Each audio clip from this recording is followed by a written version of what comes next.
chance to kick the ball. This game is for us all.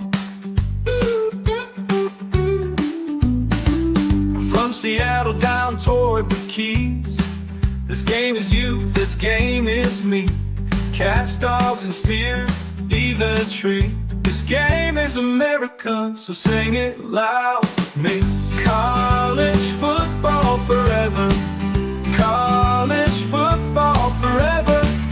Downtown LA, Starkville sit. 1 week you're up next, take a dip. Run the rock or let it rip. This game is America. All say, can you sing it with me? We just stepped on her face with a hot-tail broken across her nose. Whoa, Nelly! College football forever. College football forever.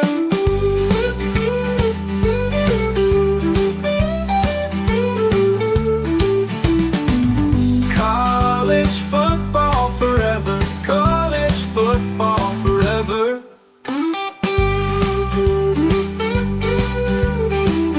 College football is a year-round discussion with these two. Here's JC and Morgan. Mike Morgan of ESPN and JC Sherbert of 24/7 Sports have you covered. Beginning right now.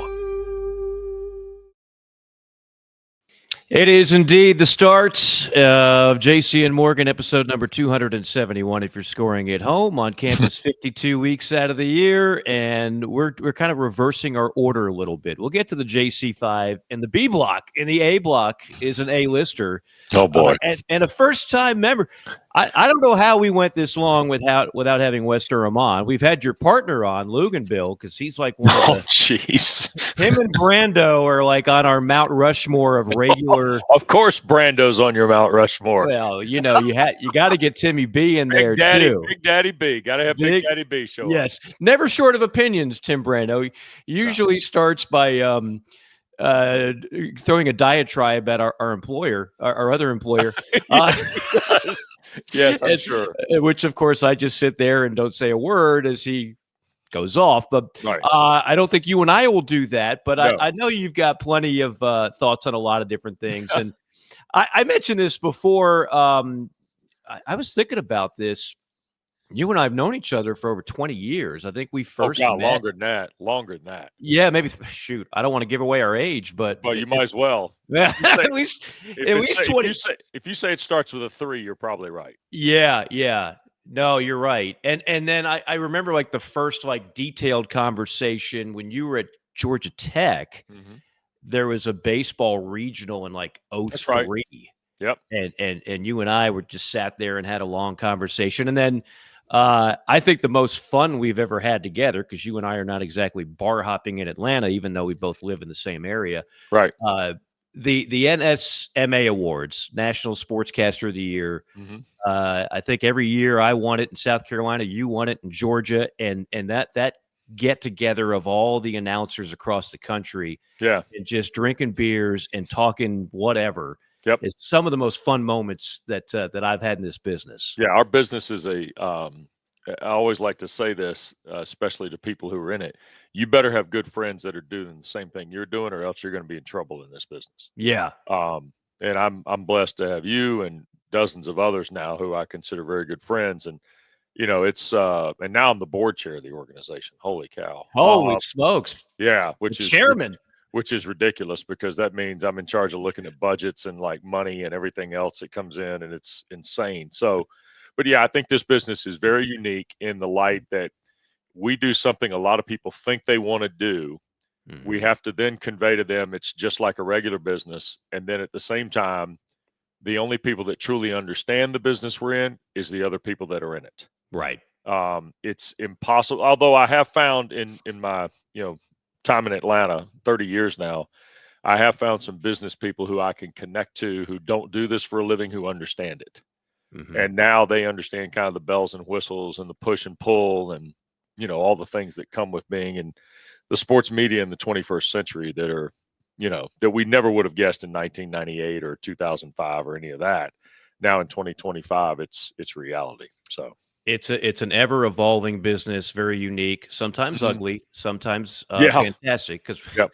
we're all doing what we love. You mentioned friends. I want to facilitate a friendship here. The sharp looking dude on the left of your screen, that's JC Sherbert of 24/7 Sports. He knows a great deal about the other side of this business that we know little about, Wes, the print side and the website side, as Wow. he's had great success on that level. So he's got his own horror stories, right, JC?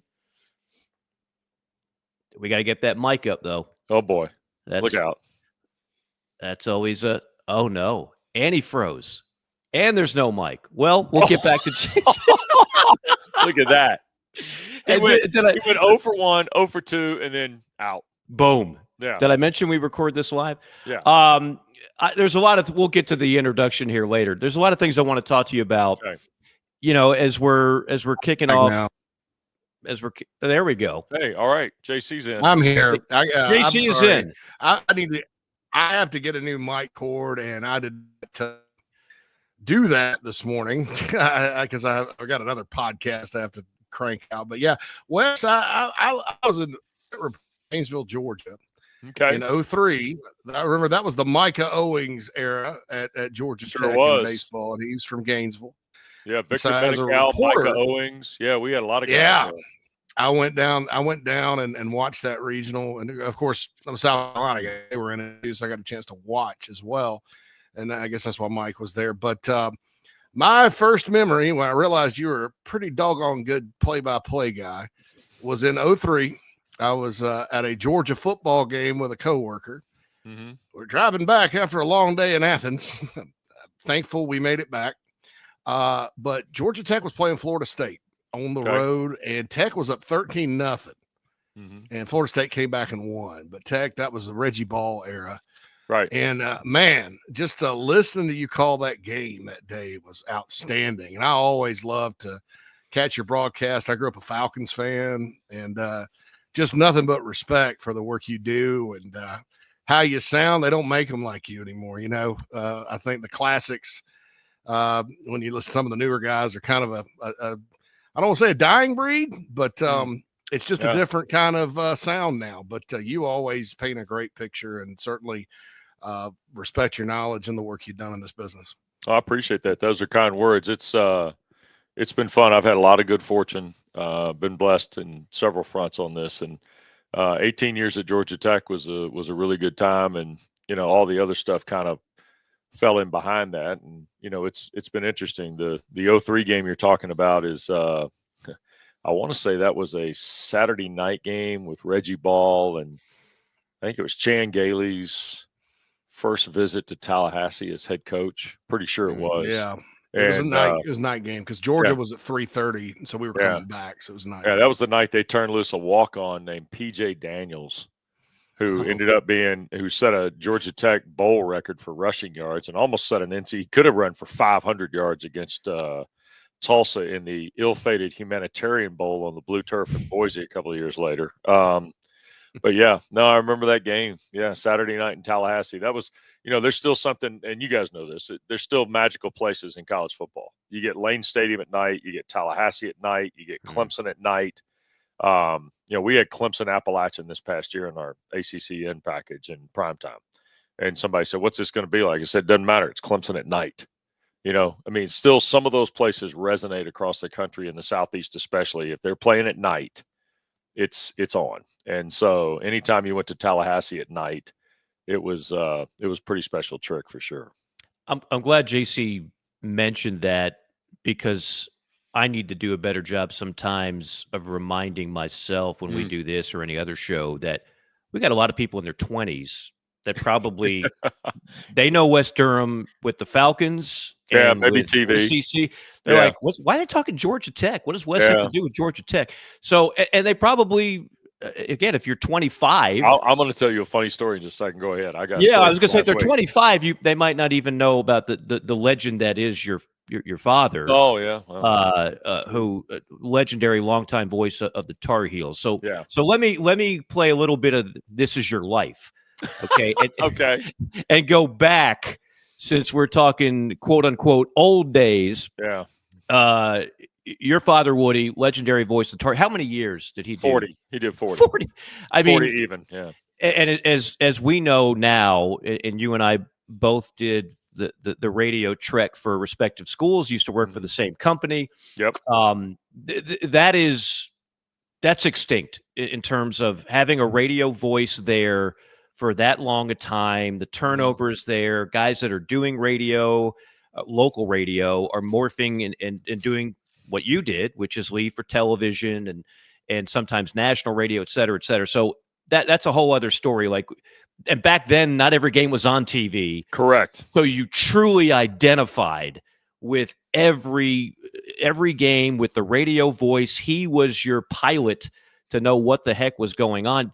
Nowadays, you can have like a less than, let's just say, detailed and competent play-by-play guy who doesn't do a good job of painting the picture because they can see it all on their phone anyway. Right. But so obviously it's in your blood from a very early age. You start off at different spots, but you wind up at Georgia Tech, and as you said, you're there, 18 years? Yeah. Voice of the Yellow Jackets. You've been the voice of the Falcons for how long? 21. 21. Next fall will be 22 with Dave. Archie Wow. and I have been together and look, we started together and we're probably going to finish together. Yeah. Next fall will be 22 years. And I'll just say this, and I'm not just saying this because you and I are friends, but it's one of the best duos of NFL radio out there because, believe it or not, it is the NFL, but that doesn't mean they're the 32 best play-by-play and analysts. Some NFL teams, let's just say, I'll say it for you, Wes. I know these are some of your brethren. Some teams don't know how to hire. They just hire. They don't have directors of broadcasting and guys that are sitting there analyzing tapes and whatnot. They make hires for very curious reasons, and it's not the best play-by-play guys. It's not the most professional sounding. It's not the most anything, but you guys clearly are. So let me set the stage with that as well. I think we don't want to get into your personal life. I mean, I've met your wife. You're happily married now for a number of years. So Sure. Yeah, now we have the true background on Wes Durham for the 20-something-year-old. The rest of you already know. You're partnered up with one of our favorites and a regular guest on the show, Tom Luganbill, for ACC Saturday Night. I'm assuming you guys will be back on that. We all assume in March or April that we're doing the same thing next year, don't we? Right, we do. Yeah. So yes, I have every reason to believe Luke and I will do the Saturday night package. So let's check back in August. I know, trust me, I'm well aware. Let's start that as a jumping off point because you know the SEC and the Big Ten dominate the national headlines. Sure, and I find myself sometimes guilty of that on this show because look, they've right now they are the two dominant forces in the sport. They have the two most powerful commissioners of sport, et cetera, et cetera, et cetera. The ACC has been in the news for a lot of different reasons. Sure. Okay. It's been two of its signature programs threatening to leave and being tied up in legal battles, which is finally resolved. It's been, okay, how many automatic bids are we going to get if the SEC and the Big Ten get 4? Right. It's been, what is the health of the league now coming off a not so good basketball season, relatively speaking, for a league that prides itself in terrific basketball. So where is the ACC and where do you see it headed in 2025 and beyond? Okay. I think right now the clarity of where the ACC is, Mike and JC, is probably pretty good for about 4 years, maybe 5. Mm-hmm. Okay. I think we're all kidding ourselves if we don't think there's going to be another landscape upheaval in 2030 or 2031. I just think that the business of college, but see, the problem I have, and you want to talk about throwing opinions, here we go. Bring it. The problem I have with major college athletics right now is that we're all in a hurry to get to something that we don't know will have governance and structure. We're dealing right now in a landscape that is uncontrolled. It's uncontrolled by the National Collegiate Athletic Association. It's uncontrolled by the 4 conferences who sit in a room, come up with guidelines and mileposts, and then all of a sudden activate it. Okay? So we have to decide, follow me here now, we have to decide if we're going to stay under the NCAA shell or we're going to create a new shell for the Power 4 and, say, 6 to 12 other schools. Okay. I think it's just that simple, because the rules for the 6 to 12 schools and the other Power 4 schools, even some of those institutions are going to have a difficult time playing by the financial game that is being set. So, like, news is coming out every day of schools that are going to opt in to the $20.5 million in the House settlement, right? You guys are reading it. I'm reading it. We all see this. Well, truth is, not everybody's going to be able to opt in. Okay.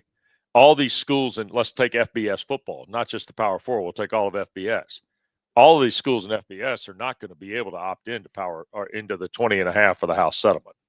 That may not be possible financially. Okay. I don't know if you've seen, some schools are getting ready to raise student fees. I think Virginia Tech has just released a story. They're going to end up, Andy Bitter, who used to work for The Athletic, now works for Tech Sideline. I think it's a website in Blacksburg. Andy's just talked about Virginia Tech has approved a student fee increase that's going to allow them to fund $9 million more into athletics. Okay. So if that happens, then what is Virginia Tech telling you? Virginia Tech's telling you they don't have enough to go fully off the hog 20.5 into the House settlement. They had to find another way to get it. Tennessee, I think, added a 10% entertainment fee to their season ticket price, right? For NIL. Well, that's actually House settlement money, or their version of it. Danny White could clarify it better than I could. So you're starting to see little things that indicate to you schools are having to reach for money. Okay. Remember when we came out of the pandemic and Mark Emmert, who probably handed out waivers better than anybody I've ever seen for things he didn't control. He handed out eligibility waivers, and the first thing you heard from ADs were along the lines of, we didn't have enough money to budget or cover these scholarships because they were doubling up on scholarships, right? Mm-hmm. Okay. Remember all that? That was 4 years ago. So now we're hustling to the 12, 14, 16 team playoff. And I love the playoff. Don't get me wrong. I think it's great. I think it was terrific for college athletics and terrific for major college football. But why are we running to this nirvana without some sort of rules? In other words, one of the reasons the NCAA basketball tournament is so successful, a television event, it's the 3 weeks we all care about college basketball across the country. It's successful because of the stories that develop from it. St. Peter's, Fairleigh Dickinson, Florida Atlantic, to go with the brand names, right? In college football, we're saying, okay, SMU, you can go. Boise, you can go. But we're going to stack the deck on you like the basketball tournament. We're going to have multi-bid leagues. We're going to have this, that, and the other. I'm fine with saying, let's just have the committee. Let's develop. As long as the committee is more transparent about what they're doing, I'm fine with having 12 or 14 or 16. Place cards at the table are a little disturbing to me. And even the 2 the ACC gets, or the 2 the Big 12 gets, let alone the 4 the SEC and the Big 10 get. And I get they hold the money. I'm fully aware of how the business works. That's my bigger concern. The second part of it is we got to have some rules and structure here. Not just in the college football playoff. We got to have it for the Power 4 leagues, guys. I mean, we're getting those commissioners in the room to talk, but they're talking about making money in the football playoff. They're not resetting what I think is the more important piece. We all can't afford to pay the going rate on, hypothetically, JC, a quarterback. The going rate on a quarterback, it's incumbent upon a quarterback. Let's say it's a high-level college QB who might not be a first-round pick. He should not go to the draft. If he's not a first-round pick, he should not go to the draft. He should stay and take his NIL money the next year. Well, what's his NIL money going to be? Pretty soon his NIL money is going to be so exorbitant that he's not going to want to go to the NFL. He's going to want to file for waivers for extra years or whatever, or he's going to want to hit a junior college out of high school, go junior college so he can get the year back at the end and play 5 years or 6 years because he went to a junior college. I just think we've lost control on the administrative piece of this by building what the big prize is at the end of the year. That's all. I think we've just got to think about the long term rather than the race to, how many teams can we put in and who gets the bigger blocks and things like that. That's a long answer to say I love the college football playoff. But remember, Mike and JC, only 24 million people watched Ohio State, Notre Dame. Maybe 27 if you add all the digital metrics in, okay? the Bills and Chiefs was 51 million people watched. Okay, the Super Bowl was 127 million. Let's don't kid ourselves now. College football is the number 2 sport in terms of television viewership in the country, okay? But the National Football League is a beast. So we don't need to play the first round of the college football playoff opposite any NFL game on the planet. No. Period. Yeah, that was a mistake. Yeah, Jason. you mentioned that. It wasn't like a guy like Carson Beck, to me, it's a very interesting case study because I feel like he regressed on the field last year quite a bit. He's going into a program that I love, but every year there's something, players. Are you talking about Miami? Yeah, Miami. I love Miami, but the corner of drama and circumstance. They get it, and when you're a millionaire and still a young person, and you're down there, I don't know how you get better, but it's interesting because he's made so much money at Georgia and now Miami. Right. He could say, hey, I'm not taking the hits at that level. My body's in good shape now. I'm getting out while it's good and be fine. And everybody was talking about it. So that's a case study, like you said, where some of these quarterbacks, especially, which are worth, if you look at the impact of transfer quarterbacks, like Cam Ward at Miami last year, they wouldn't have been 10-2 with that. I mean, they are very valuable. Going back to Joe Burrow and Kyler Murray and those guys. Mm-hmm. At Georgia Tech, Haynes King. Haynes King's been incredible. At North Carolina, had Max Johnson not gotten hurt. What about at Syracuse with Kyle McCord? Oh, my goodness. It's crazy. But I think you're right, because you accumulate that much wealth, and then, you're not the top pick in the draft. I mean, why still do it? Football's a hard game on your body. So I totally understand where you're coming from there. And, as far as the governance and things like that goes, it does seem like a sort of a mad dash. And it's real kind of incongruent. You talked about the rev share and colleges trying to come up with that cash. These are all nonprofits. They spend and budget. That's why the pandemic, most of them were 70 million in the hole. Right. Because they spend, they're out the ticket money. They spend every penny they get. They budget for every penny they get. They support other sports, things like that. Sometimes they get back to the university. Mm-hmm. Here's how bad it is. Ohio State and Texas are 2 of the richest athletic departments in America. Ohio State was, and this was because of some coaching buyouts and things, 38 million in the hole, right? Correct. Ross Bjork, 38 million in the hole. Texas, another rich athletic department, went up on their ticket prices to fund this stuff. Yep. And so if they're looking for extra revenue, it's hitting the entire middle class of college football quite a bit. So then here's the next part. When is a school, and again, remember how this is all handled. Presidents and chancellors in a room, right?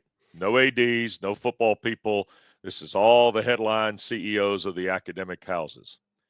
So when is somebody going to sit in a room and do one of 2 things?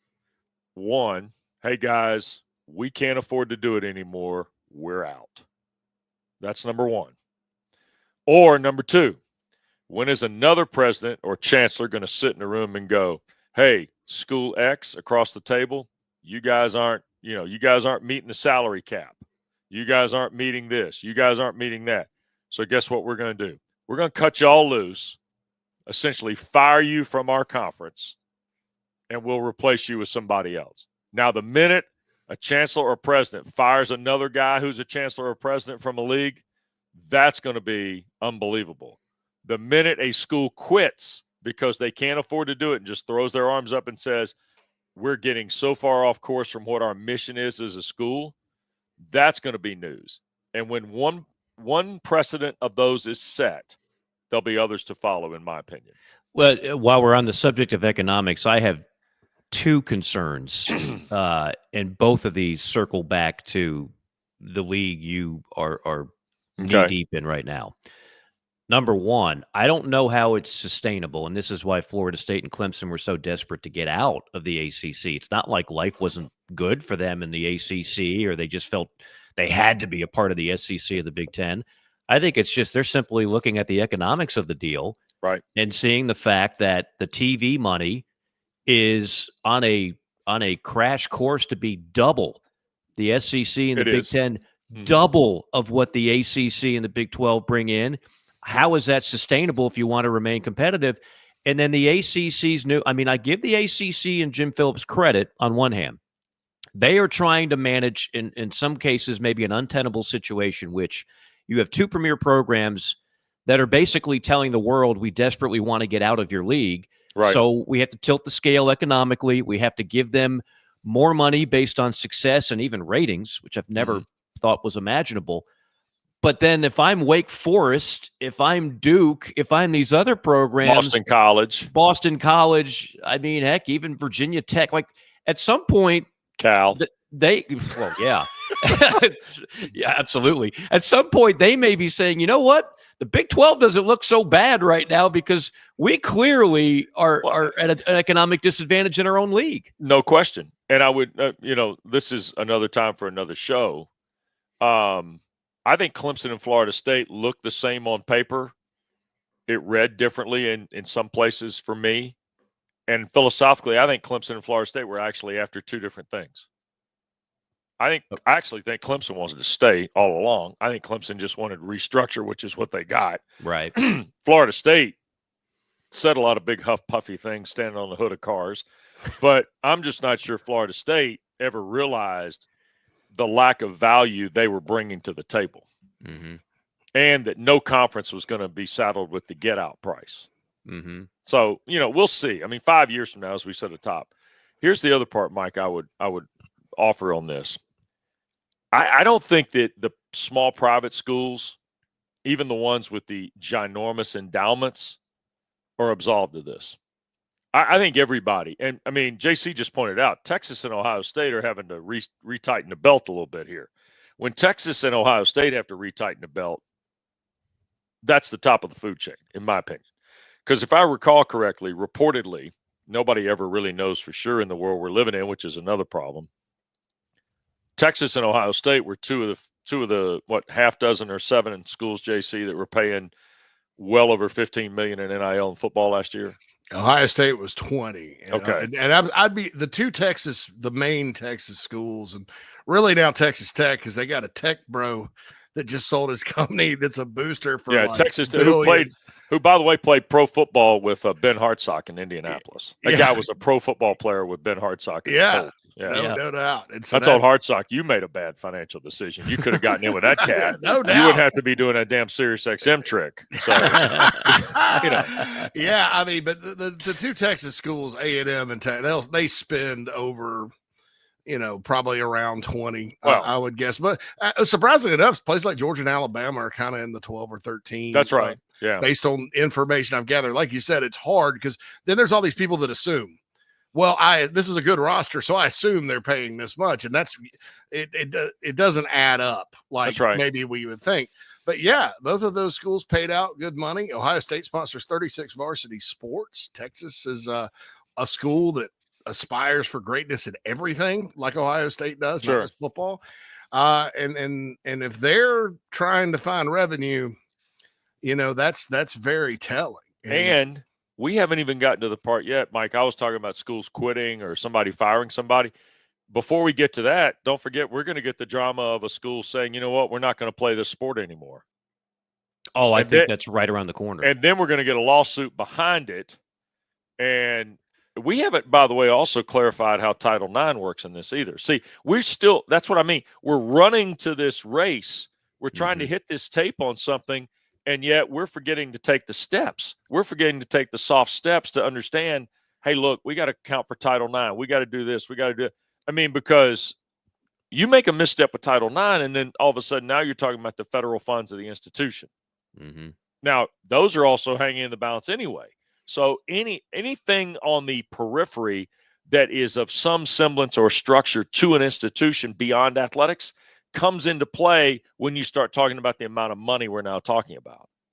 And to JC's point, Georgia used to pay the athletic department. Am I right, JC? The athletic department used to pay the school back at the end of football season for millions. Like security and also, I mean, somewhere in the neighborhood of $12 million, I was once told. There's a lot of bookkeeping that goes on internally at institutions, and all of them are different. They all have different methods. Some schools fund athletic scholarships out of the university's general fund. Some schools use athletic money to fund those scholarships. Some schools have privatized, like Georgia, as a privatized booster club. Yep. Some schools, the booster club is an arm of the institution. And then there's state laws about unionization and stuff like that. That if they go to employment, they're going to have to get past.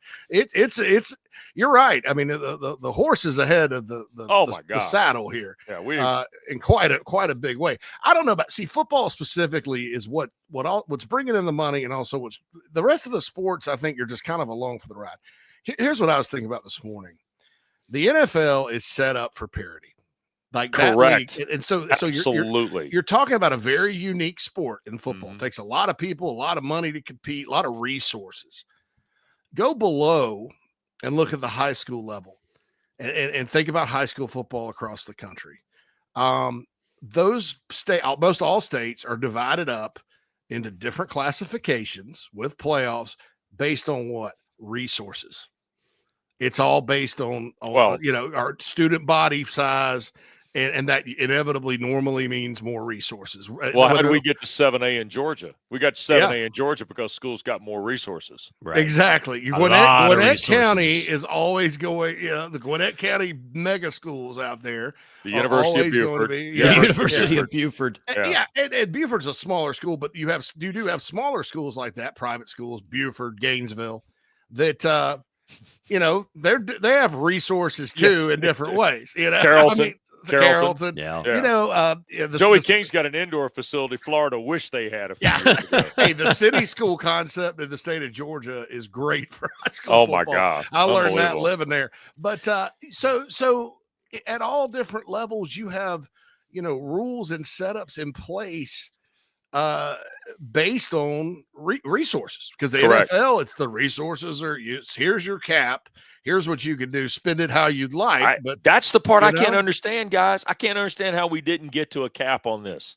How right out of the gate didn't we go say, you know what, you got $7 million for your football team? I have a theory on that. Okay, because everything that, and I realize the NCAA runs every other sport, the other 88. College football is more of the conference has said, no, we got this. We don't need your help, Indy. Thank you, but we'll take the money. However, in terms of the organization and the structure, everything that the NCAA has tried to do in a courtroom, they've gotten dunked on. And lost badly. Like peak Sean Kemp dunking on a 6'2" point guard in the NBA dunked on. And so I think they believe if they try to put any cap on these things, that somebody could file a lawsuit and say that's not free enterprise. All right, but then why are they here? That brings me back to the end game on this. And I've asked, and I'm not sure they're going to be here much longer, Wes. Well, I'm not either. And and I've asked guys, and I've done it all off the record. How are they still in existence? And I'm not just asking Joe on the corner now. I've been asking like commissioners, ADs. Right. There are one or two presidents who I've had a chance to spend a few minutes with going, how in the world are they still in existence here? And I like Charlie Baker. I think Charlie Baker is a nice man. He's not nearly the guy Mark Emmert was. Mark Emmert, at the end of the day, when they write the book on the NCAA, Mark Emmert is the guy that ran the place into the iceberg. I mean, literally ran it into the iceberg. Yeah. In terms of what it ultimately ends up being. But I still think we've got smart people, Mike and JC. That's the thing that concerns me about this. We've got the right people in AD chairs and in football and to a degree in basketball who can sit around a table and govern this. Because it's like I tell people all the time now, and I speak to these business groups in August before football starts.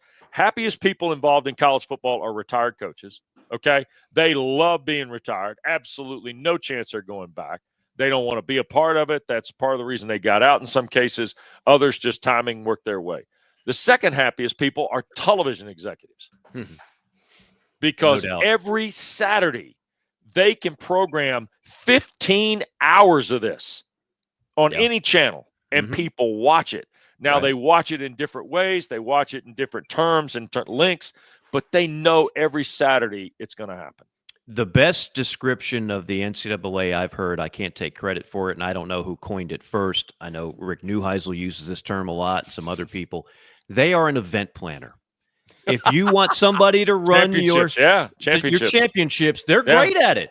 Look at what's going on now. They're terrific. Like from basketball to baseball to wrestling, they do a good job event planning the championships. Totally agree.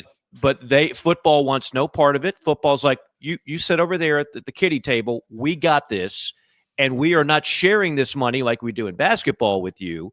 We are going to dominate this money, and we're going to take the biggest piece of pie possible. So I don't think, Wes, we're going to live in a world where the NCAA gets to say, no, let us organize this whole thing. Let us be the event planner for the new college football playoff and the new system. I just think there's too much money involved, and people like Greg Sankey, Tony Petitti, they don't want someone else to be running it. They want to run it on their own. And quite frankly, they're right to think that, but it has to be, to JC's point about parity in the NFL and yours, Mike, and they're talking about the NFL model, but they're not creating the NFL structure. Mm-hmm. Okay? The NFL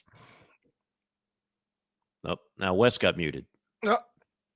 Wes had the mute button. JC, are you controlling Wes's mic? No. It hit the it should be down at the bottom of your screen. It says mute, stop cam, set. There we go. Okay. I got my little module here and I hit the wrong button. It's all good. The NFL they have a CBA, union ownership, all that.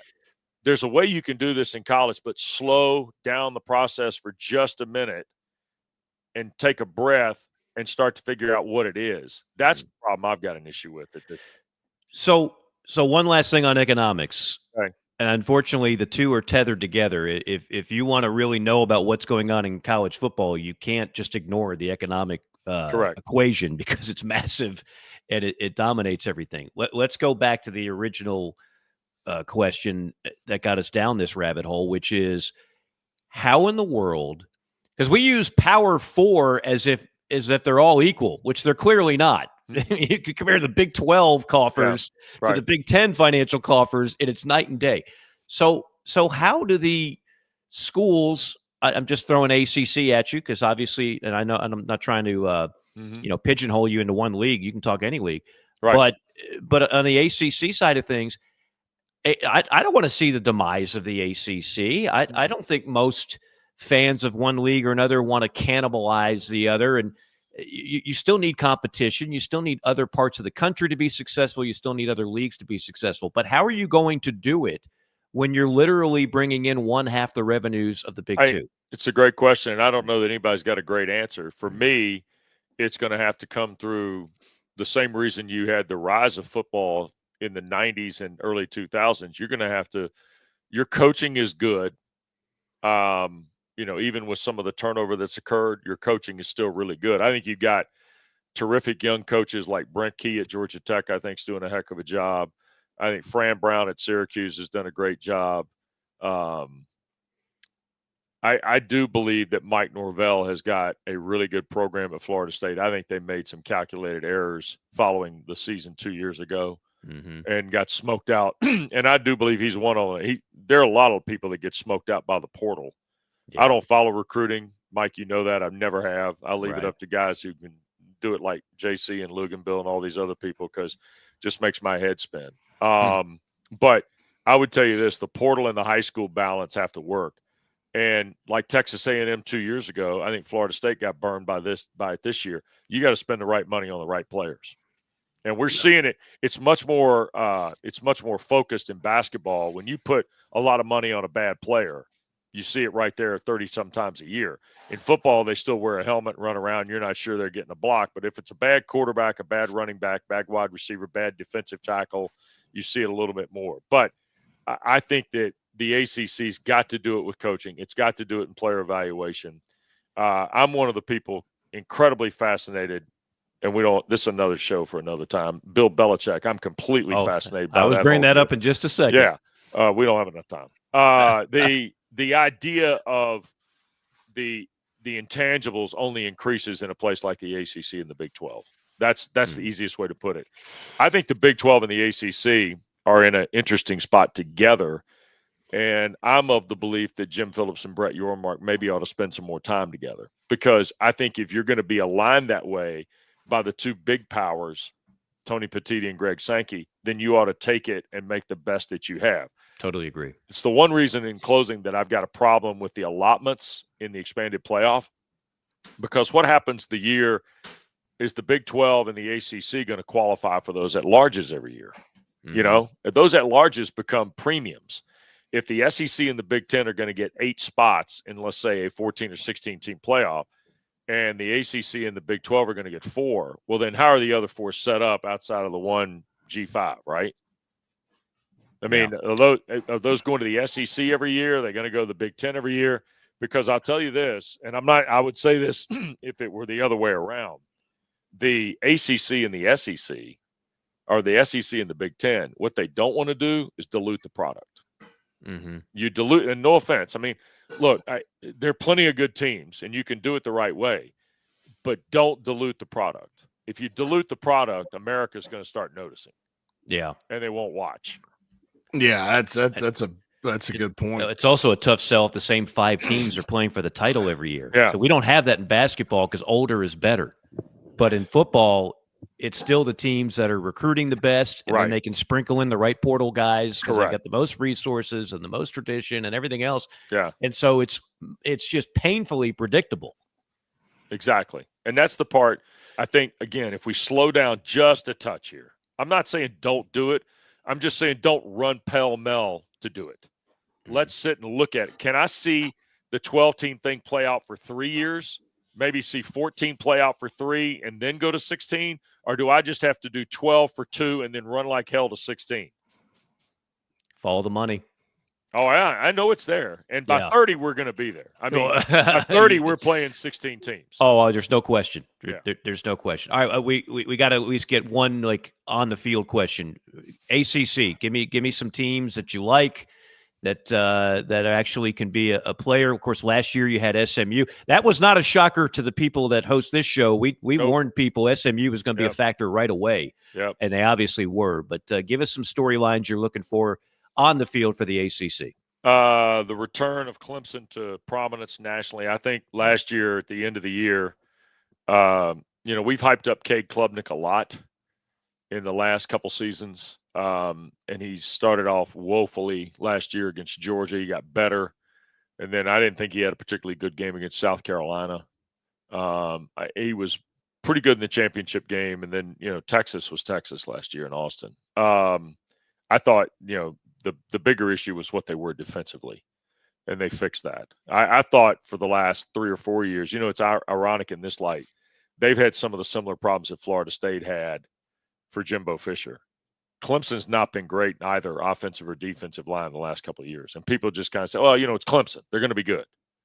Nah, I'm not so sure about that. Their back end, in my opinion, JC, has been a lot better than their front. I mean, their back end has been terrific. They have some guys up front. Peter Woods is a player, but he didn't have a lot of help. No, he wasn't healthy. It was tough. When you have to slide him out too, and he's not doing it in the interior, and then they got Parker. And it surprised me because their recruiting fell off at receiver and offensive skill quite a bit. Yes, it did. And that's the key to Klubnik is those guys, the 2 freshmen, Wesco and Moore. Mm-hmm. And then Antonio Williams is coming into his own, and they're all back next year. I mean, they got a transfer they're really excited about. Yeah, lethal passing offense. Yeah, the big kid from one of the directional Missouris. Yep. And that's Clemson. That's what we know Clemson as is those big receivers that can run and all that. They continue to recruit on paper well on defense. And they had some players, but it just wasn't as congruent. And I think over time we realized they missed Brent Venables a little bit. Yeah, and I like TA coming there. I'm a Tom Allen guy. I think he's very good at what he does, and I think he'll be a home run for him. So let's take Clemson, Mike. I am of the belief that Jeff Brom will ultimately win the money game at Louisville that puts him in the mix. I think Jeff Brom. I like Brom. He's a terrific coach. Yeah, terrific coach, and I think he's done a hell of a job. And I think Miller Moss is going to be a factor there.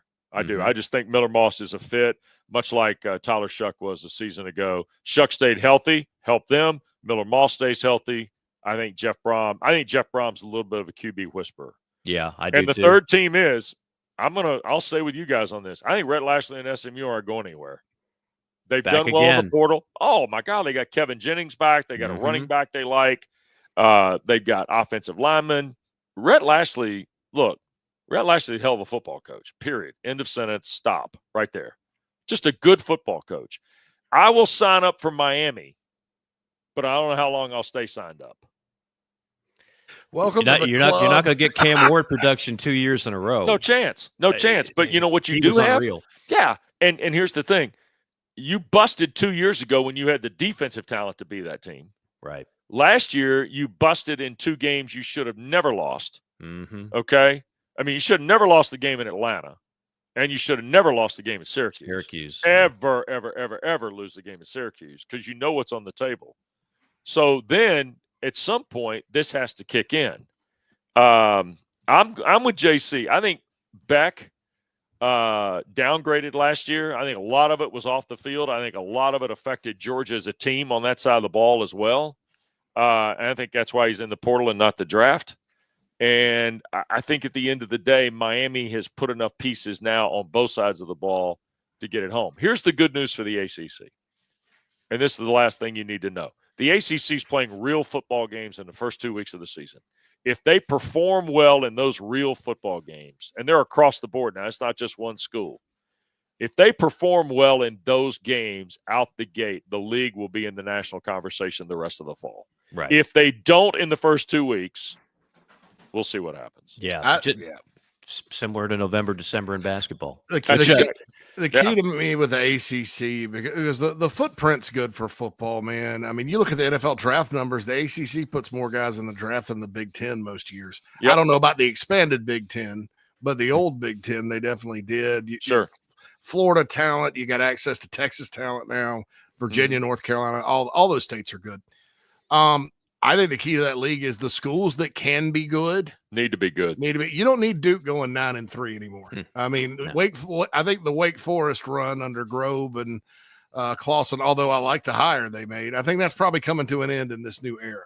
Yeah, and that's what's hurt them is you have these little upstarts, the Boston College back in the day when they had Matt Ryan, and then the schools like Virginia and Virginia Tech are in the middle of talent. I mean, we've seen George Welsh win at Virginia. We've seen Al Groh win for a while there.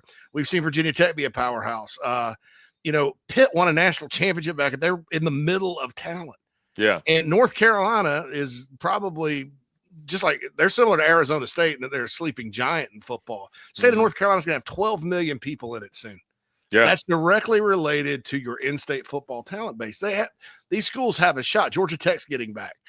So that's the key to me with the ACC. The schools that have the ability to be good, they need to be good. And if they're not, the league's going to be down. And I think that's the key. You need Virginia Tech to be what it was, and Miami and Georgia. Brands need to be brands, guys. Yeah, absolutely. Tech's coming back. I mean, Haynes King's a warrior. Haynes King is unbelievable. They're coming back. I think that Monday night game, and it's kind of funny because Deion Sanders, when he took the Colorado job, their first game was against TCU. And they won. And the Tar Heels opened with TCU on Labor Day night. And that was a big win for Deion at Colorado. It'll be a big win for Bill Belichick. Yeah, and how about Brent Key plays in Boulder to start the year? There you go. Yeah, on a Friday night. Yeah, that'll be a fun one. And in Atlanta got Syracuse, Tennessee, Virginia Tech, South Carolina, back-to-back 2 ACC, SEC matchups. Notre Dame goes to Miami on that Sunday night. I mean, there is a lot of real football, and I didn't even mention Clemson, LSU. So that's going to be or Alabama, Florida State. I always forget about that one because I intentionally forgot about Florida State last year.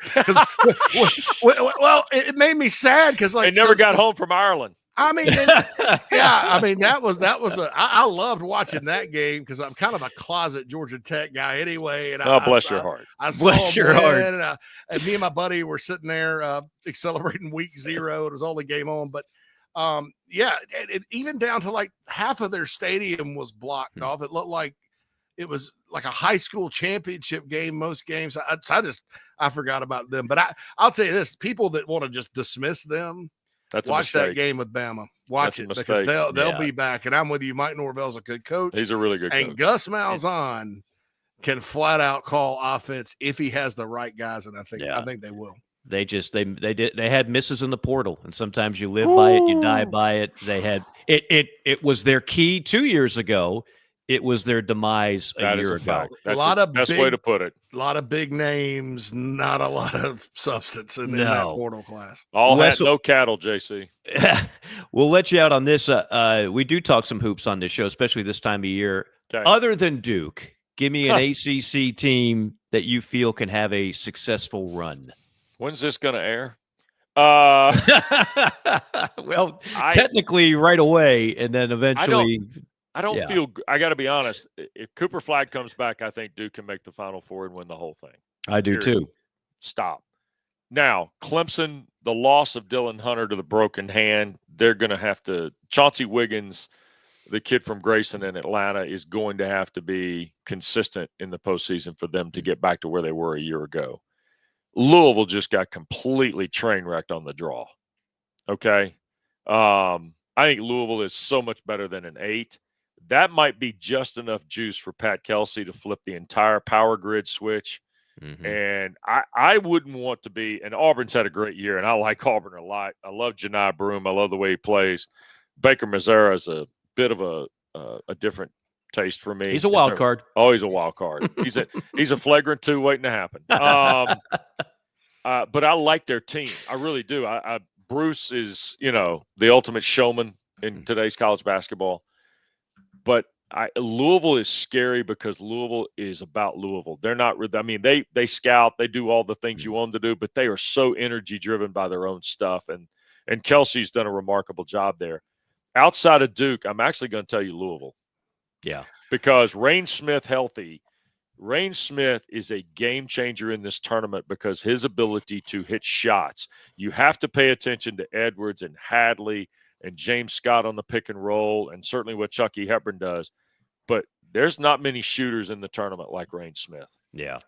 I can't say enough about the job Coach Kelsey has done. It's amazing. In a short amount of time. And they are not lacking for NIL resources with basketball.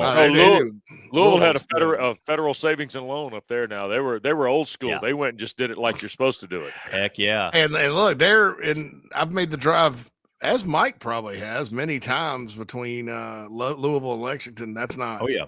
That's right down the road. It's a home game. Oh, yeah. At Auburn, now they're going to, because that's right up. You just go to Atlanta and then hit 75. I mean, it's a haul. I think Auburn will show up too. Sure. And there's only 20,000 seats in Rupp Arena. But, man, you're talking – I mean, I think it's a tough draw for Louisville. I also think it's a very tough draw for the number 1 overall seed to have to go into what will be a road environment, assuming Louisville wins, and beat that team and that coach. I watched Pat Kelsey coach for a long time at Winthrop and College of Charleston.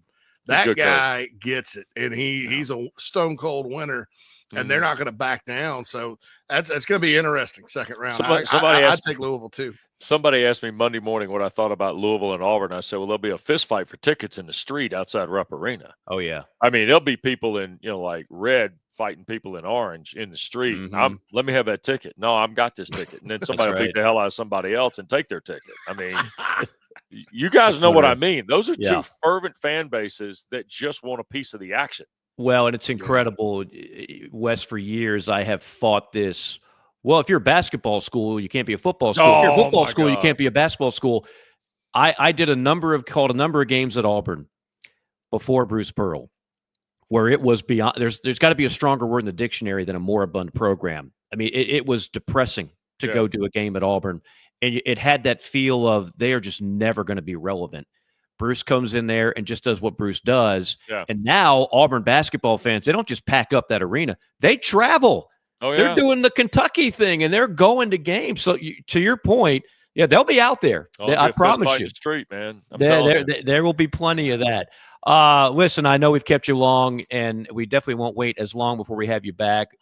Love having you. I tell people all the time, one of my favorite things in doing talk radio was kind of running sidekick with you and Tony Barnhart, who we had on the show a few weeks ago.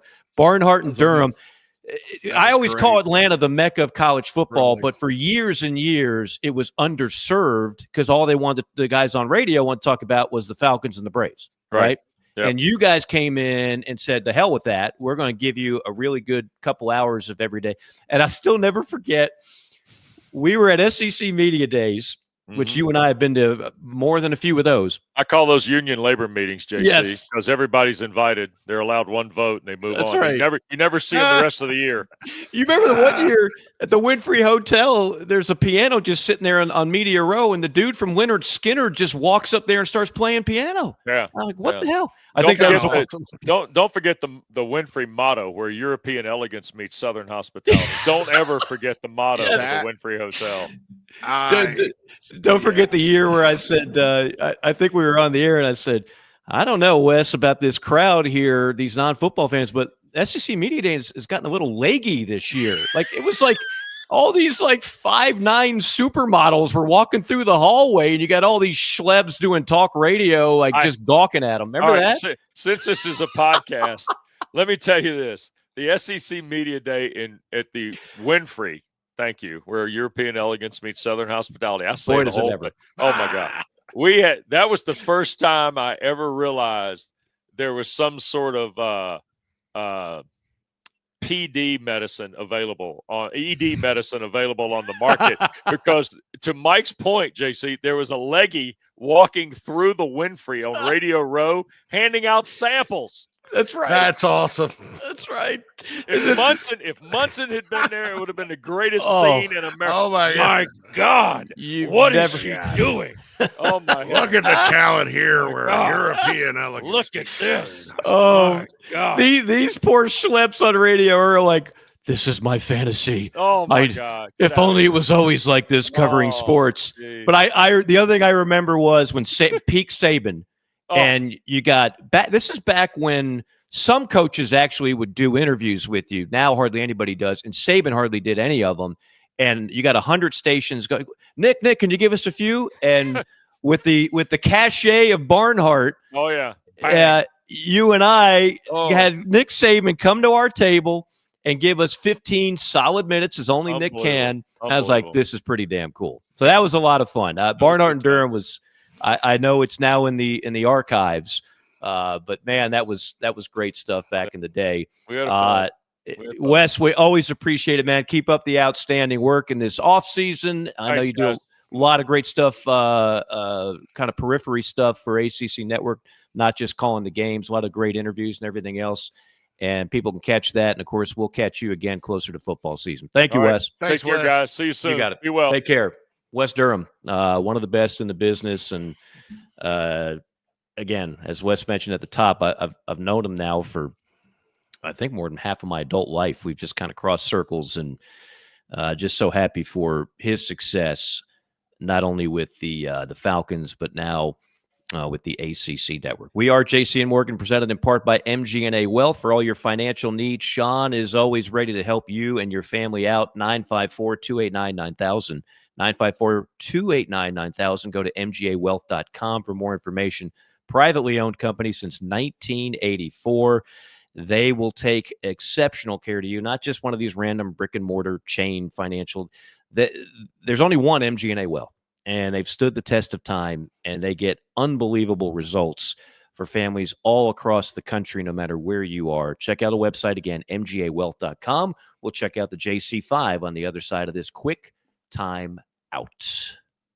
Mike here for our friends at MGNA Wealth. It's never a bad time to have someone on your side for all your financial needs. You need a trustworthy partner who has a true understanding of your situation in order to help you with smart and practical solutions. Since 1984, MGNA Wealth has helped their clients manage not just their wealth, but their lives. Today, as a nationally recognized wealth management firm, their team of pros remains dedicated to serving your best interests with an emphasis on personal attention and customized solutions. MGNA Wealth has clients all across the country, and they all get results. Don't put it off any longer. Call our friends at MGNA Wealth at 954-289-9000. That's 954-289-9000. MGAwealth.com is the website. They do more than manage wealth. They help manage lives.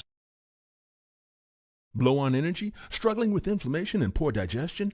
Try Encapsulate 6 Mushroom Blend and get back in the game. Our blend is specially formulated to promote overall wellness and maximize health benefits using 6 powerful functional mushrooms. Our science-forward approach offers the most potent and bioavailable mushroom supplement on the market, backed by third-party testing to ensure safety and efficacy. Order online on Amazon or encapsulateusa.com today to start your journey to better living. Enter promo code JCM for $10 off. Hey, folks, want to tell you about our friends at Titan Construction Group really quick. They're a mid-Atlantic-based general contractor, specializes in retail, restaurant, and office construction. TCG strives to separate itself from other general contractors by adding value every step of the process.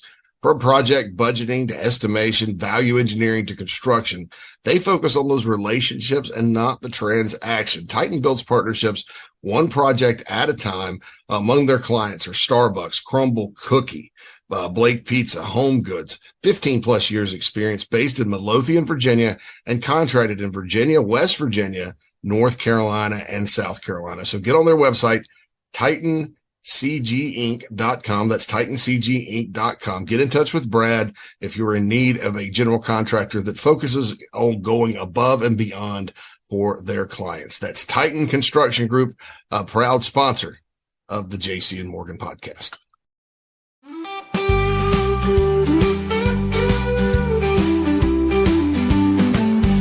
This is JC and Morgan on the Chief Sports Network. College football forever.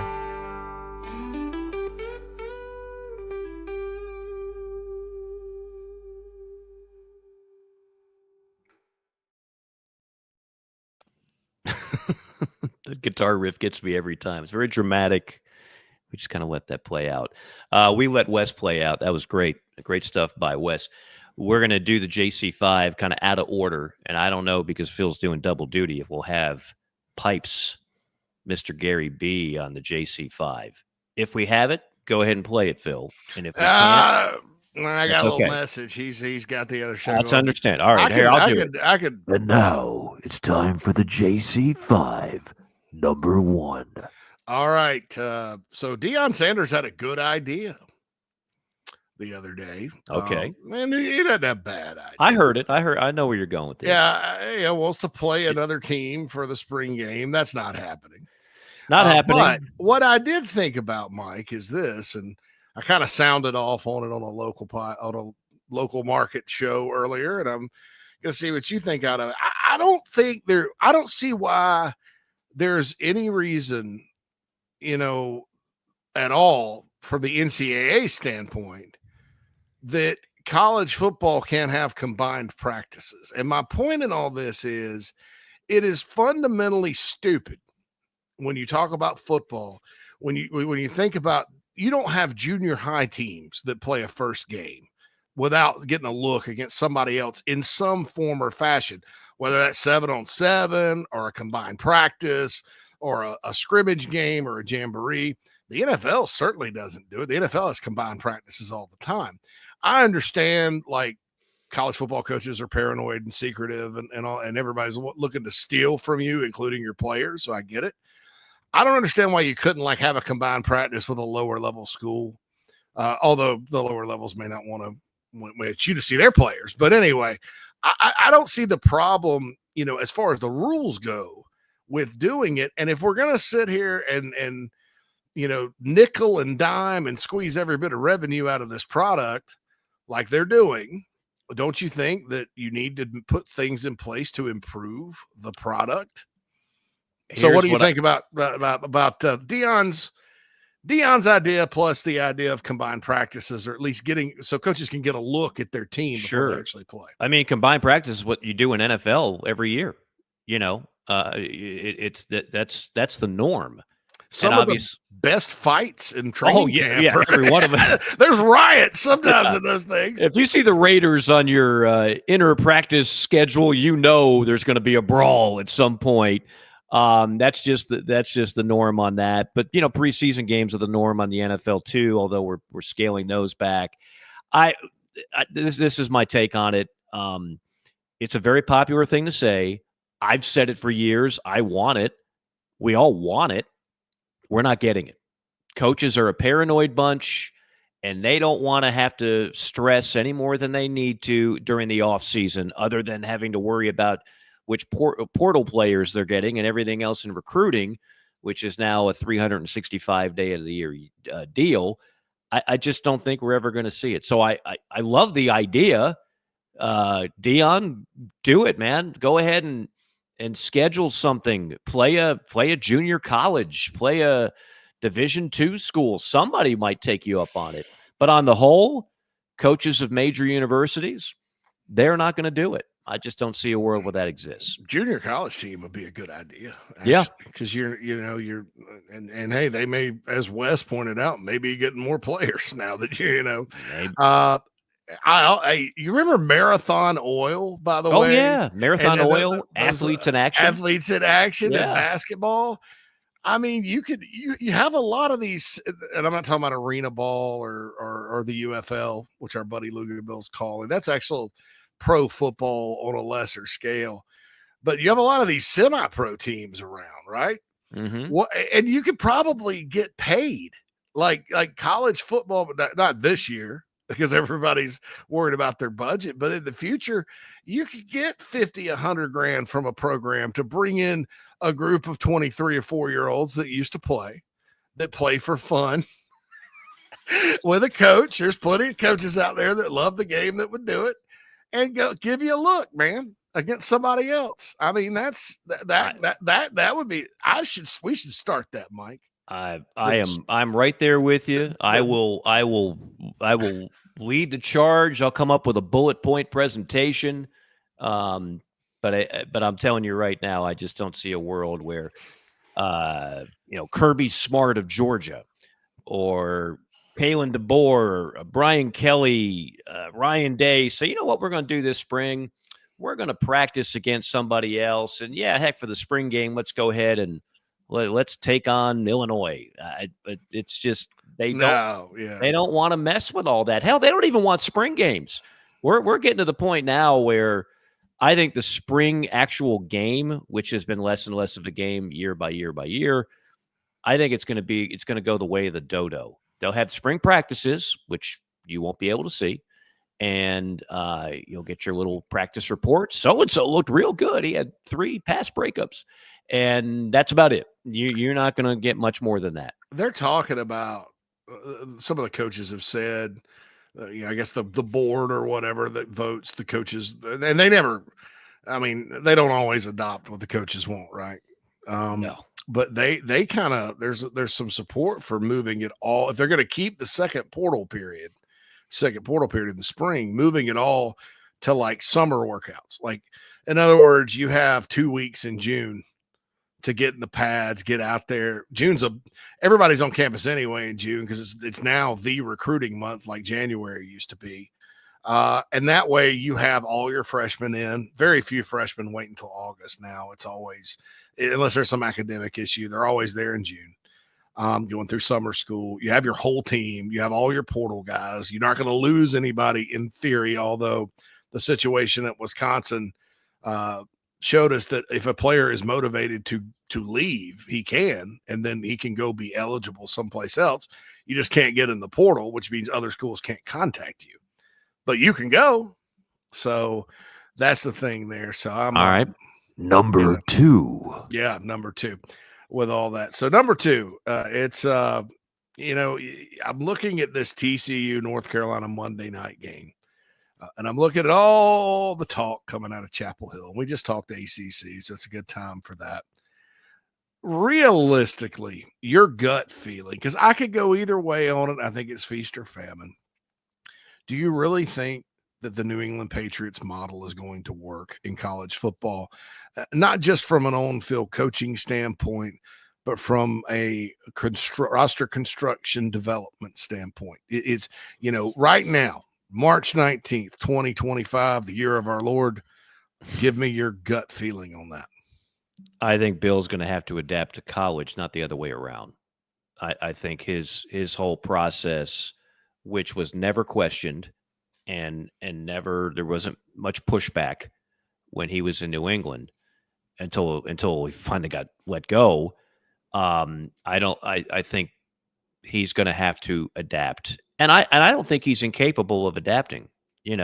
He's bringing in some pretty good lieutenants, right? He is going to handle it like a pro, but everybody's handling it somewhat like a pro franchise because everybody has their quote unquote director of player personnel, their de facto GMs being in charge of looking at potential free agents, i.e. the portal, looking at salary issues, because that's where we are now in football. Every school has kind of a self-imposed salary cap, be it 13 million or 15 million on college football. I think all of that is actually what you have to do in modern day college football. But in terms of some of the way he coaches, the way he instructs players, I think there's going to have to be a little adaptation in the world of Belichick. And I don't think he's incapable of that. And the other thing about that, Bill, is because there's a lot of hate on Bill Belichick right now. I see a lot of that. A lot of people just hated the Patriots. I did not. I actually loved that dynasty and enjoyed it while it lasted. They were counter to what every other NFL team was doing. They always got rid of players before it was time, before the expiration date set in. They expected you to be professional. They didn't have separate rules for superstar, like all those things. Some people might think he's an a-hole, but he was a winner. So, but I do think he's going to have to modernize some of the way he does things. And you talk to former players at New England, he's got like a great sense of humor. He's actually a funny person. It's almost like Nick Saban. If you don't know Nick, if you've never been around Nick, you just think he's this old, stuffy Judge Schmelz of Caddyshack type of guy.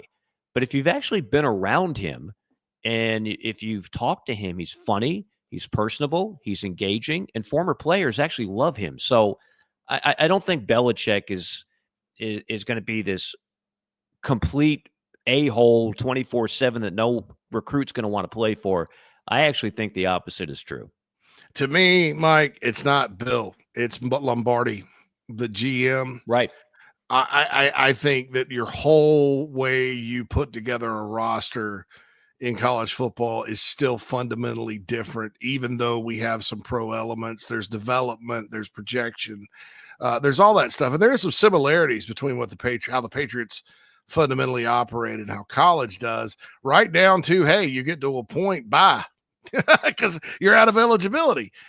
I think, though, I've watched the draft, you've watched the draft, and I've paired that with recruiting.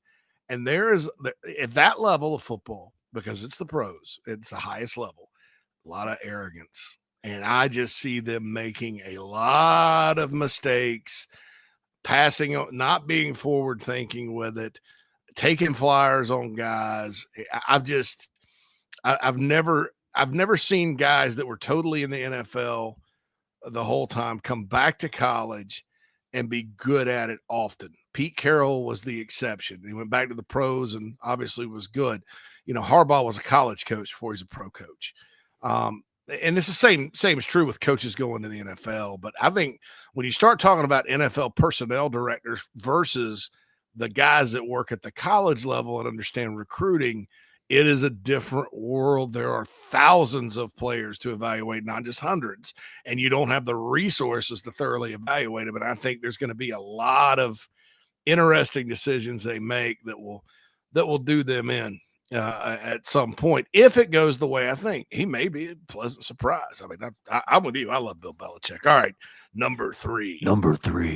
Okay, so second-year coaches. You look around the country, there were some first-year guys that did pretty well. You get to your second year, that's when people kind of expect a move forward. Sometimes you go backward. So I'm going to ask you about this. Jonathan Smith at Michigan State got off to a good start. Remember, he was the guy at Oregon State that won a lot, and then he abandoned his alma mater, which I didn't like. Because they got kicked out of the Pac-12, or I'm sorry, the Pac-12 left them. They didn't leave the Pac-12, Mike. The Pac-12 left them. Right.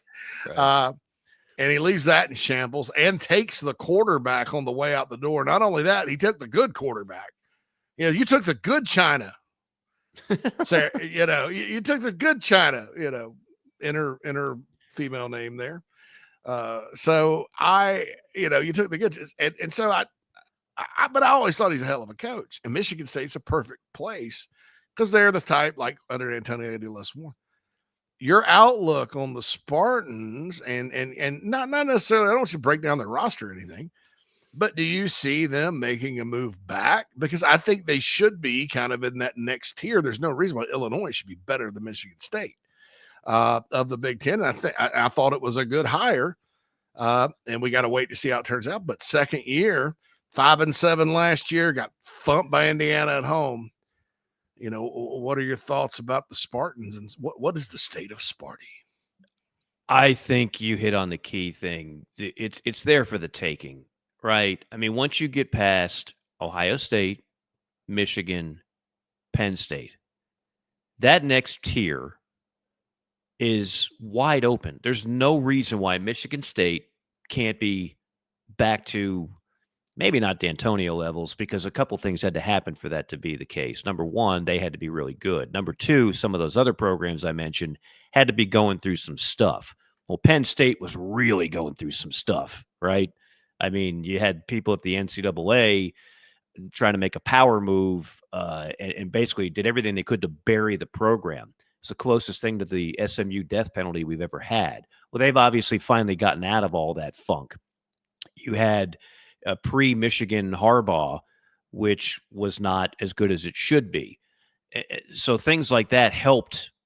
Anytime you have like a James Franklin winning 9 games in back-to-back years at Vanderbilt, it's always a great story. It's like when you were talking about the ACC doesn't need Duke to be a 9-win team. Because when you have a story like that, what that also means is the transitive property or whatever the inertia, whatever term I'm looking for, that means some of your blue bloods, the programs you count on to be really good, to have the strength of that league be at its optimal best, that means they're down.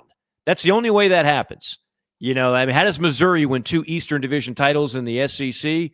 Because the rest of the East was down simultaneously. So you don't need the feel-good stories of some of those other programs in the Big Ten rising. What you really need, you don't need a Northwestern, a good old happy smiley face 8-4, 7-5. What you need is a program like Michigan State to be damn good again. Not to the level of Ohio State, but tier 2 good to help the overall strength of that league. Because say what you want about the Big Ten for all its money and cachet and everything else, it hasn't been a deep league in a while. They got a capable. They got to call it capable middle class. I mean, I think Michigan State, Nebraska, Wisconsin are that next level. Washington too. I mean, I forget the West Coast. Southern Cal needs to be better. Southern Cal has to be a factor in this league. Frankly, UCLA should. The 3 of the 4 West Coast teams need to step up too. Maryland's going to have issues. Their roster's slowly getting better. Rutgers, hey, it's Shiano's doing well just to win what he is. So the Eastern edition's not so much, but the from Nebraska West, all those programs are capable, know. And I should have mentioned Oregon in my I forgot totally. There. Yeah, that's something to me. It's in my mind. I know it intellectually, but like how I can rapid fire things I can't do. Well, sticking with that, speaking of going west in the Big Ten, the former Western outpost, Nebraska, Matt Rule, who I don't want to say lost respect for, because I respect him.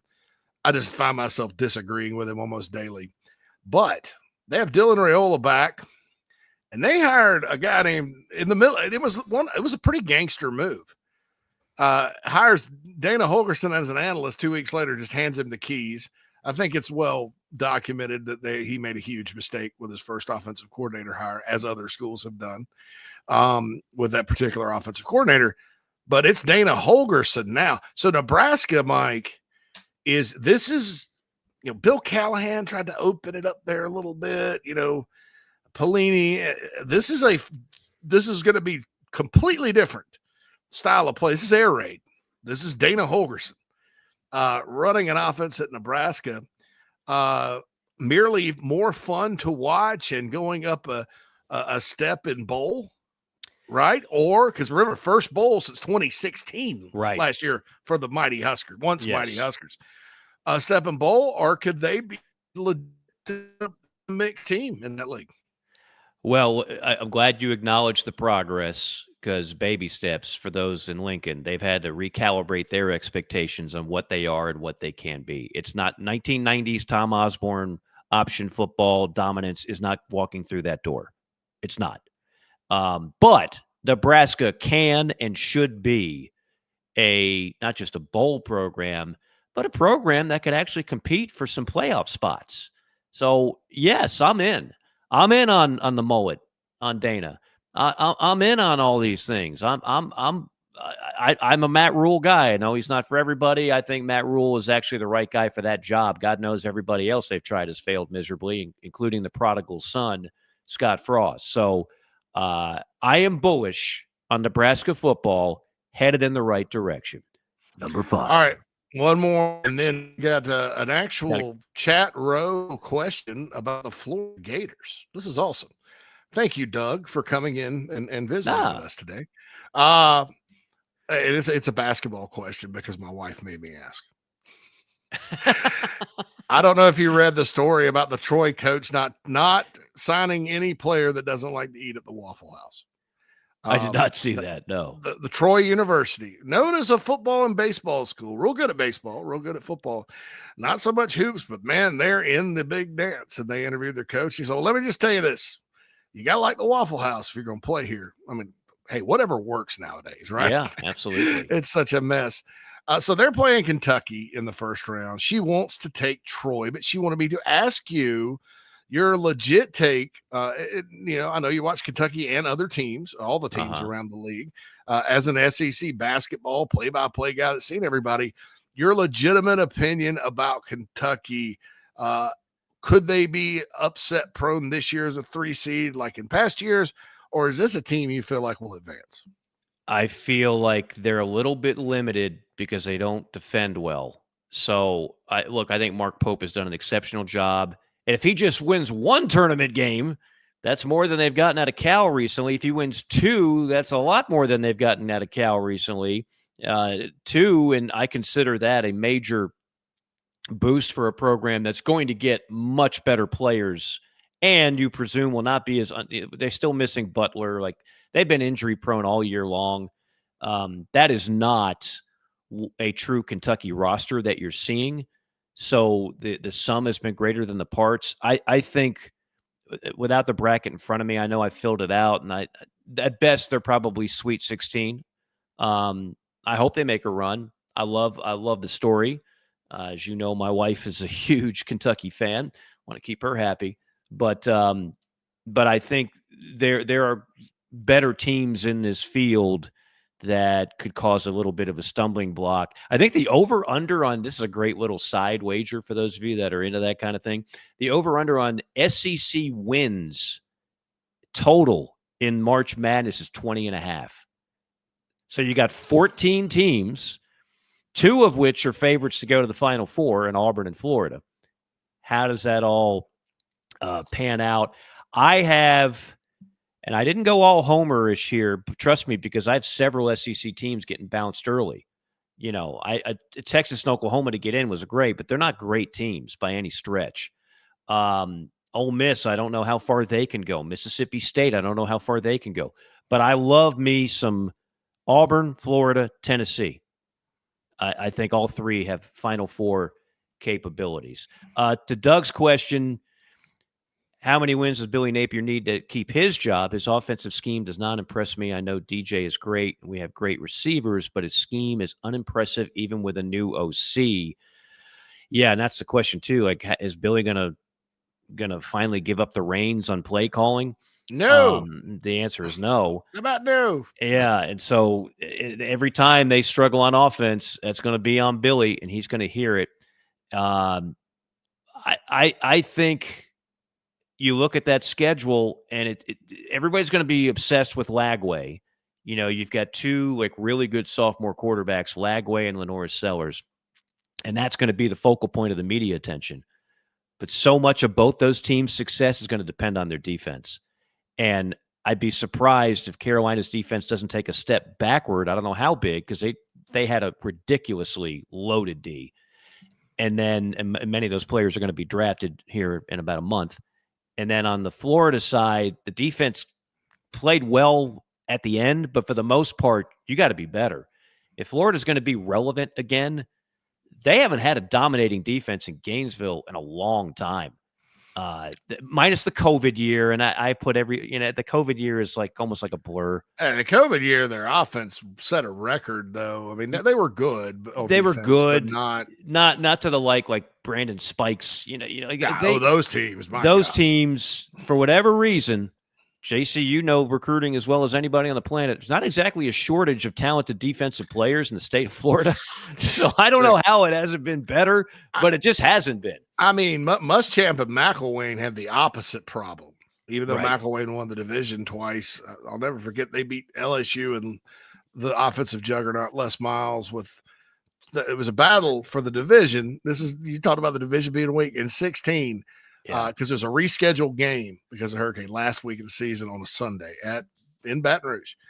A battle between two Purdue transfers at quarterback. That's right. Yeah. Austin Appleby and Danny Etling. Tim Tebow versus Jamarcus Russell. It was not. I think Florida won 10-9 or 12-10 or something and got to the finals. But to your point, Doug, about Billy Napier's offensive scheme, and I think Florida played good defense down the stretch last year. I think they lost some players, but they got some players back. I think that was the key. They were Ole Miss and LSU had trouble blocking them like a lot. They were really active. Billy Napier's offense, and I watched a lot of his teams at Louisiana. DJ Lagway is a perfect quarterback for it. He runs just enough to keep you honest. He's you would never call him a game manager, but he can manage the game at a high level. Good processor, can hit the short stuff, can hit the bomb and the long stuff. I'm going to say this because I know Gator fans well. They don't want to win games 12-10 because of who's coached there and done well. Spurrier. Well, he kind of invented his offense. Urban Meyer brought Dan Mullen with him. And that was, everybody was questioning, can you run the spread option in the SEC? Well, it turns out you can. With Percy Harvin, you can. Yeah, all that talent they brought in. So that Florida put points on the board then, even though those coaches had good defenses. The Mullen, when he was winning 10 games, hey, there you go. They were good on offense. Billy Napier is not that style of offensive scheme. It's capable of putting up points. But it'll be a situation where, the other team's not good on defense or you're running it all over them. It is a kind of a ball control type of deal. So how many does he need to win? I think if he wins 8 again, they're going to keep on going because schools are going to be very hesitant to fire coaches with big buyouts that have winning records moving forward. What they're going to try to do, and you see this in basketball already. You see it LSU basketball, South Carolina basketball, Oklahoma basketball. Even though they made the tournament, they're not happy with Parker Moser out there.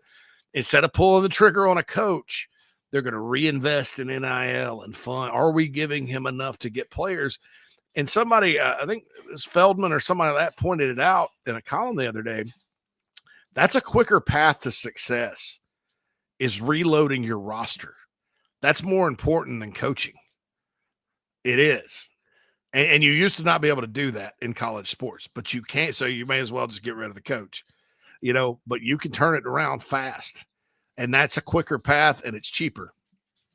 And that's it's exactly what they did. That said, as Doug probably knows, they put up an 8-4. They ain't going to be loving Billy Napier. That's not good enough for them to. I think Billy Napier basically got a pass, if you will, with the way things ended. But make no mistake about it, that's a fan base that is not necessarily in love with Billy. They're in love with DJ Lagway. I don't know if they're in love with Billy Napier, but we'll see how that all turns out as we get ready to go to our final break. Again, we are presented by NestandWild.com, the most comfortable mattress on the market out of Tupelo, Mississippi. Brandon Jameson and company do an outstanding job. It's delivered right to your Door, a 12-inch performance hybrid mattress with five layers, the most comfortable mattress on the market. That's nestandwild.com. We will wrap things up when we come back. More JC and Morgan on the other side.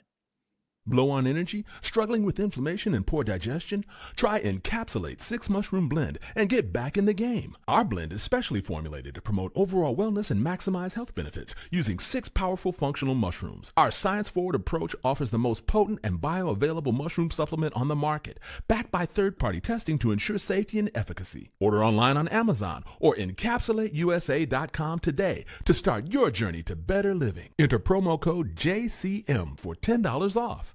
Mike here for our friends at MG&A Wealth. It's never a bad time to have someone on your side for all your financial needs. You need a trustworthy partner who has a true understanding of your situation in order to help you with smart and practical solutions. Since 1984, MG&A Wealth has helped their clients manage not just their wealth, but their lives. Today, as a nationally recognized wealth management firm, their team of pros remains dedicated to serving your best interests with an emphasis on personal attention and customized solutions. MG&A Wealth has clients all across the country, and they all get results. Don't put it off any longer. Call our friends at MG&A Wealth at 954-289-9000. That's 954-289-9000. MGAwealth.com is the website. They do more than manage wealth. They help manage lives.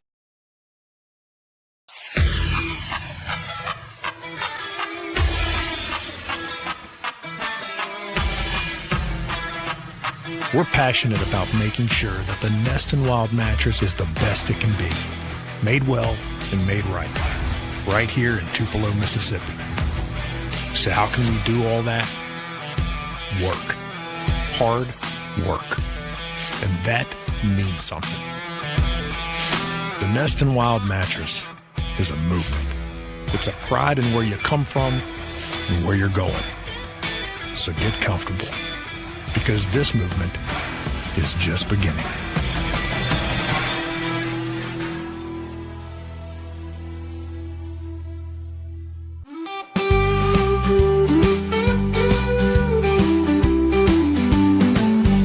This is JC and Morgan on the Chief Sports Network.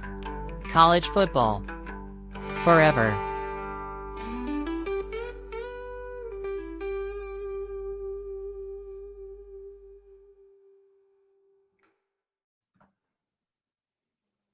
Okay, final segment of JC and Morgan. Hey, this is from our buddy who we had on last week, Dan Wetzel. I thought this was an interesting stat just to turn our attention back to basketball real quick. JC, the new era of college sports, we're supposed to run off the old school veteran coaches leading team first programs, right? Younger is better. Pitino, Barnes, Sampson, Pearl, and Izzo have 5 of the top 8 seeds. And if you look at college football, it's really no different, right? I mean, some of the best coaches out there are still the oldest. Now, we lost one of them in Nick Saban. In fact, we're running them all off. But the age thing in football has started, but it's not like Saban didn't keep winning. He kept winning till the very end, and there's not a whole lot of 30-something-year-olds that are doing great things in college football. It's still kind of you want people that have been there, done that more often than not. That experience is certainly valuable for sure. JC, I always feel like I got to ask you this. What's the latest? What's the portal date that everybody out there has to be aware of now? Oh, because my calendar is always off. I never know. In football, the 16th through the 25th, there is something that's changed. It's interesting because, and this impacts half of the forthcoming college basketball portal period. So this lawsuit that's going to lead us into in theory, lead us into the rev share era, right? Is supposed to get final approval from the judge April 7th. So they've released the rules basically. And I've said this before, collectives, which are largely funded by booster donations. You cannot spend booster donations once we get past a certain point and into this. They have been front loading NIL deals. In other words, okay, you're coming in and like I said before, most football players are in school already anyway. They get there early or they get in there in May. Okay, so we're going to pay you $2 million before July 1st out of your $5 million deal.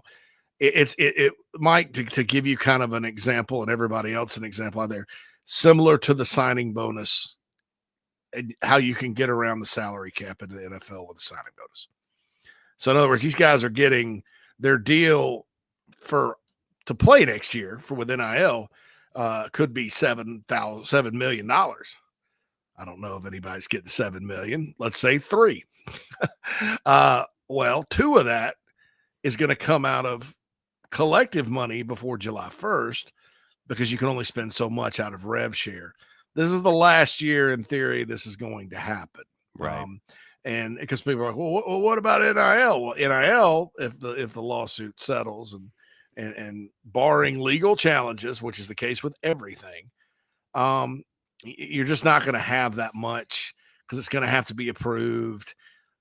You'll have NIL dollars. Auburn, for example, is saying we're going to invest $25 million in student athletes. That's the 20 for rev share, and then they believe, based on legit NIL opportunities, they can go about $4 million over that. That's going to be normal. But for right now, the reason football players got paid so, and the reason we're about to have a huge swell of money in basketball is these collectives have donor donations based on budgeting for an entire year. Well, they can't spend it, so it's use it or lose it, like in Dumb and Dumber. Use it or lose it, sister. So that's what's happening. So they came out with guidance, Mike, and all right, so April 7th is a more significant date because if it's approved, you have to have that deal signed. Yes. By April 7th. So that cut the portal period in basketball to do this. You can always go sign them for rev share or whatever by in half. It's only 13 days. The portal opens the 24th in basketball, and it eliminated, in theory, the next portal period. What it's probably going to do in football is cause some folks to do some creative accounting and say, hey, buddy, instead of paying you, we're going to pay you more here, take this money from over here. And then there's always ways you can do it. But in basketball, because those deals have to be signed, and it is the only portal period. Keep in mind, the second portal period in football is not nearly as crazy as the first one. Then I think it's going to be very interesting and a mad dash in that sport. And then July 1st, start of the fiscal year, is when all this kicks in. So starting next offseason, these schools that are spending what they need to spend in the SEC for football, they're going to have to find a way to keep their basketball payroll up because it's up there and the math does not work. So I've said this on other shows, Mike, I'm curious to see what happens with the St. John's and Marquettes of the world. Mm-hmm. East TV deal, isn't Big Ten money, dude. But when you don't have to spend money on football, which is an 85-man roster, and you have to spread the wealth much more, and you're dealing with now a 15-man roster in men's basketball, and you don't really spend on anything else. Men's basketball take 98% of it. You're at a higher starting point than the football school. So in Gonzaga, they spent $11 million this year on men's basketball, from what I'm told. I don't know if that'll be a number with the Pac-12 TV deal that they can get to or not. Maybe they can go above that at legit NIL, but we may see the basketball-only schools have a financial advantage that they don't really have now. That's all what's coming up. And of course, I'll say again, subject to litigation. Well, and I'll close with this because I know we're up against it. I had a administrative person with one SEC school tell me they are trying to get as many big contracts out the door signed before this period starts, to your point on revenue sharing, where it's supposed to level the playing field. So right now it's the wild, wild west, and the people with the most money can have the highest payroll. So there's people trying to get those deals in before this new period, Yeah. right?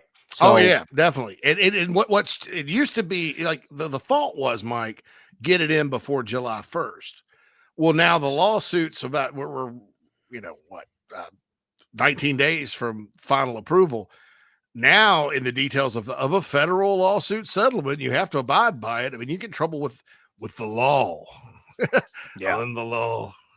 I am the law. There's a new sheriff in town. His yeah. name is Reggie Hammond. Exactly. I mean, if you get in trouble with the law if you don't abide by it. And so now that's you don't have to pay them, but you have to have it signed by April 7th. That sent a lot of schools, some of these schools, and those of you that are South Carolina, I'm not talking about the Gamecocks here necessarily. I think some of these basketball programs that turned down NITs, that news kind of came out around last Wednesday afternoon from Ross Dellinger. Mm-hmm. And I think it hit a lot of them, and they're like, "Oh crap, we don't have a month. We can't chill and go to the Final Four and all that, and then okay, it's time to recruit like most basketball coaches do." So that's going to be interesting. And then with football, they'll probably have to do some creative accounting, but there's very little impact in terms of numbers. There's good players in the second period that are good. They've made some big moves through the years. Jordan Addison going to Southern Cal is an example.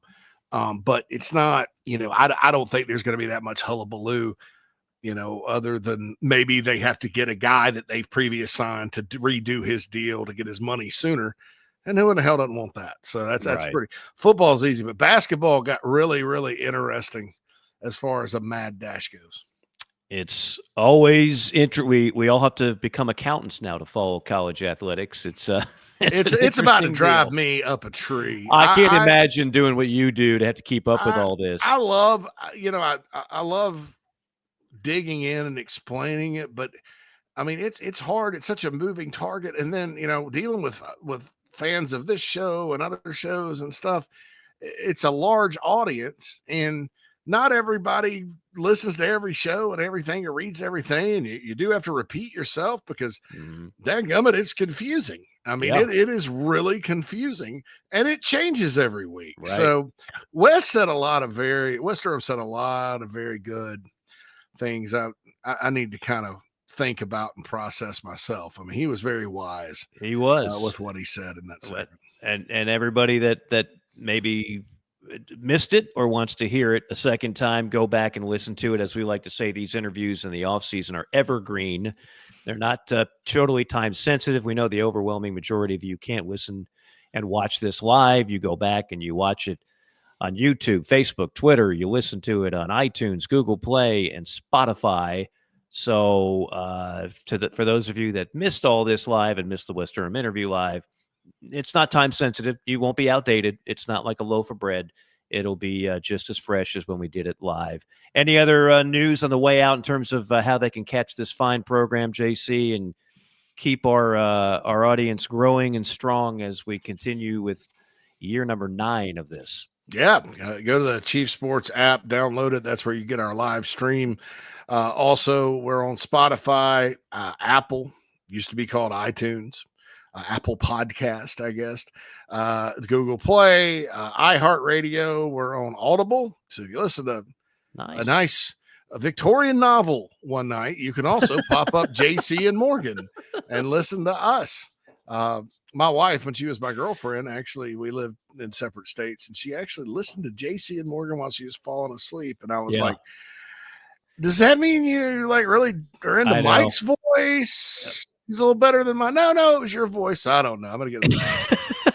But but we certainly are all over the place. And if you want to, Doug, since you dropped us a question in here and haven't seen you before, and it's always good to have various fans. Yeah.